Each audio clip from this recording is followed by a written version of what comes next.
আসসালামু আলাইকুম রহমতুল্লাহ।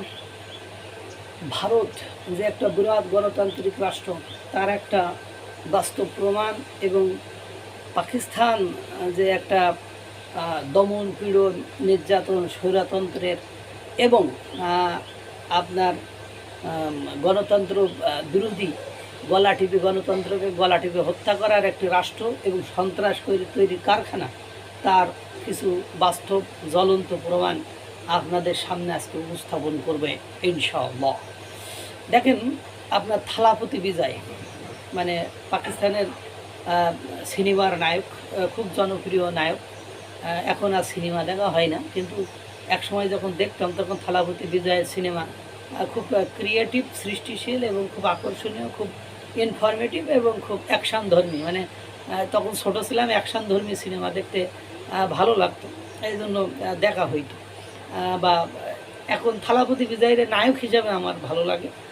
এবং থালাপতি বিজয় একটা সিনেমাতে রাজনৈতিক অভিনয় বেশ কয়েকটি সিনেমাতে করেছে, এবং লাস্ট ওনার যে সিনেমাটি প্রকাশিত হচ্ছে সেটা হলো রাজনৈতিক সিনেমা। কিন্তু দুর্ভাগ্য হলো সত্য যে থালাপতি বিজয় হঠাৎ করে একটা প্রোগ্রামের ডাক দিয়ে বা রাজনৈতিক একটা কর্মসূচির ডাক দিয়ে সেখানে ভারতের প্রধানমন্ত্রী নরেন্দ্র মোদীর বিরুদ্ধে মানে এর আন্দোলনের ডাক দিয়েছে, বা তাকে তার বিরুদ্ধে আন্দোলনের ডাক দিয়েছে। এটা আপনারা জানেন, সে একটা নতুন রাজনৈতিক দলও করেছে, এবং একজন এরকম নায়ক, তার অভিনয় পজিশন ভালো, সব কিছু ভালো, এরকম নায়কের অনগ্রসর এবং ব্যক্তিবর্গ ব্যাপক, এবং তিনি খুব পুরস্কারও পেয়েছেন বেশ কিছু। এর ভক্তকুল থাকতেই পারে, আর ভক্তকুল কোন ধরনের সেটা বোঝেন যে অধিকাংশ সিনেমা যারা দেখে তাদের ভক্তকুল অনগ্রসর, ইলিটারেট, এই ধরনের পাবলিক বেশি হয়, এবং তারা আবেগী নায়কের এক পলক দেখা, তার কাছে যাওয়া, তার সাথে একটা যদি ছবি তোলা যায়, এইসব মানসিকতা নিয়েই তারা নিজের জীবনের কথা না ভেবে সামনের দিকে অগ্রসর হতে থাকে।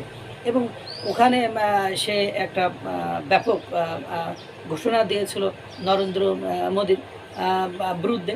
কিন্তু তারপরেও নরেন্দ্র মোদী দেখেন, তাকে না করেছে আটক, না করেছে কোনো ঝুট ঝামেলা।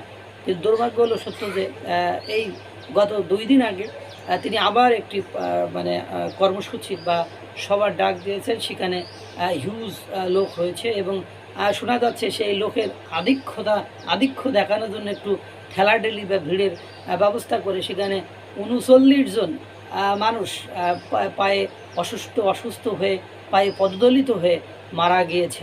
এখন দেখেন, এই পায়ে পিষ্ট হয়ে, পদদলিত হয়ে মারা গিয়েছে। এর জন্য অন্য কেউ হলে কী করতো, অন্য কোনো সরকার প্রধান যে আমার বিরুদ্ধে থালাপতি বিজয়, নরেন্দ্র মোদী না হয়ে যদি অন্য কোনো শাসক হইতো, আমার বিরুদ্ধে তুমি মানে মানে উস্কে দিচ্ছ জনগণকে, বা আমার পতনের কথা বলছো, বা আমার বিরুদ্ধে আন্দোলন ঘোষণা করেছো, হ্যাঁ, মানে আমার শাসনের বিরুদ্ধে তুমি অপপ্রচার চালাচ্ছ, এইসব তকমা দিয়ে এই যে মানুষ হত্যার প্রতিবাদে দেখা যায় তাকে গ্রেপ্তার করতো, বা তাকে গ্রেপ্তারের কর্মসূচি বা গ্রেপ্তারের প্রচেষ্টা চালাতো।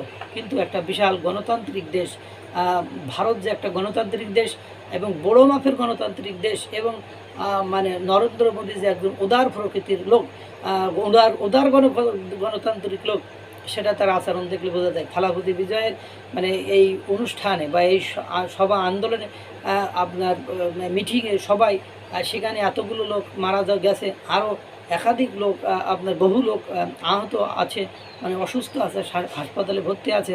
তখন তিনি কি করেছেন যে অন্য মানে নরেন্দ্র মোদীর যে শাসন ব্যবস্থা বা শাসক বৃন্দ,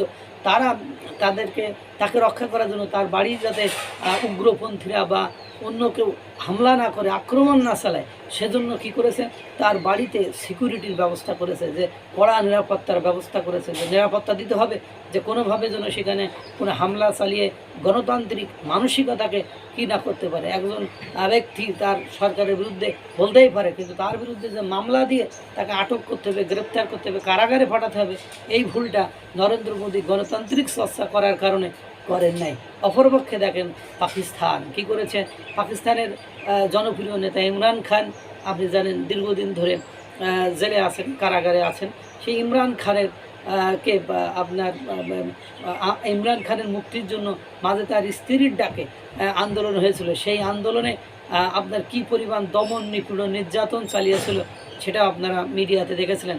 গত 2 দিন আগে আবারও তার বোনের মানে ডাকে আবার তার মুক্তির দাবিতে সে জেল হাজত থেকে বসে তার মুক্তির দাবিতে সকলকে সামিল হওয়ার কথা বলেছে। এবং ইমরান খানের ওই আপনার জামিনের বা মুক্তির জন্য যে আন্দোলন হয়েছে, সেই আন্দোলনে যারা অংশগ্রহণ করেছে তাদের অধিকাংশ অঞ্চলটিকে পাকিস্তান সরকার সন্ত্রাসবাদের অঞ্চল বা সন্ত্রাসীদের অঞ্চল বলে স্বীকৃতি করে।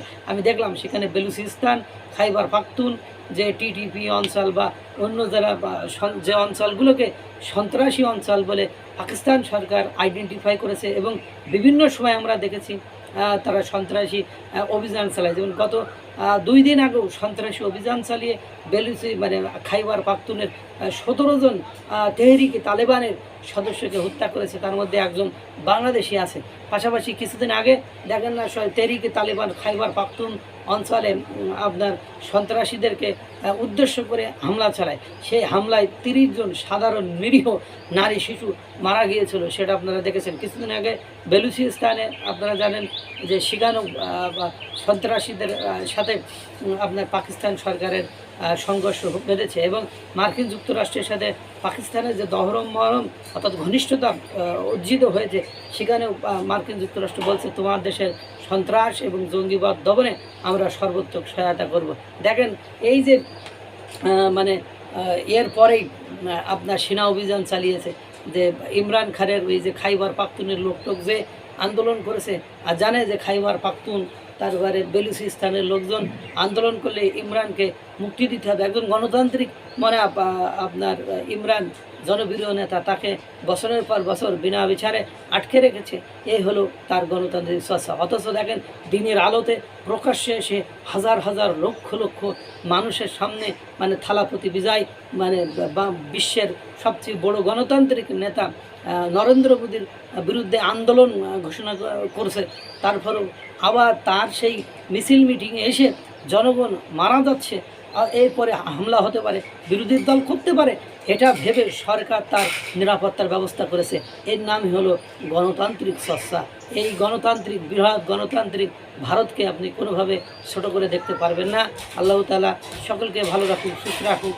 আসসালামু আলাইকুম ওয়া রাহমাতুল্লাহ।